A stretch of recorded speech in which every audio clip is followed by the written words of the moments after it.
Hello Maval, बातम्यांचा आवाज, मावळचा विश्वास.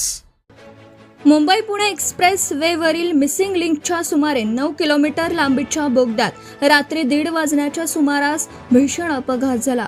पुण्याहून मुंबईकडे जाणाऱ्या फॉर्च्युनर MH14 MG 0007 या भरधाव कारने मुंबईच्या दिशेने भाजीपाला वाहतूक करणाऱ्या मालवाहू टेम्पोला MH1 CR 7075 ला जोरदार धडक दिली.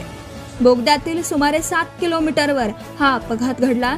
या दुर्घटनेत एकाचा जागीच मृत्यू झाला असून एक जण गंभीर जखमी झाला आहे, तर अन्य 3 जण सुखरूप बचावले आहेत. प्राथमिक माहितीनुसार फॉर्च्युनर मधील सर्व 5ही जण पिंपरी चिंचवड मधील वाकड येथील भूमकर चौक परिसरातील रहिवासी आहेत. अपघातानंतर मुंबईकडे जाणारी वाहतूक सुमारे 2 तास बंद ठेवत सर्व वाहनं जुन्या मार्गाने मुंबईकडे वळवण्यात आली होती.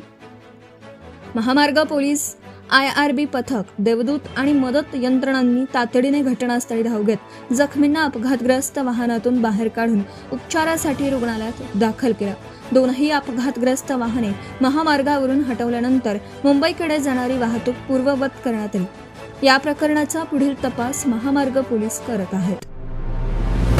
आताच हॅलो मावळ YouTube चॅनलला सबस्क्राईब करा आणि आमच्या Facebook पेजला फॉलो करायला विसरू नका.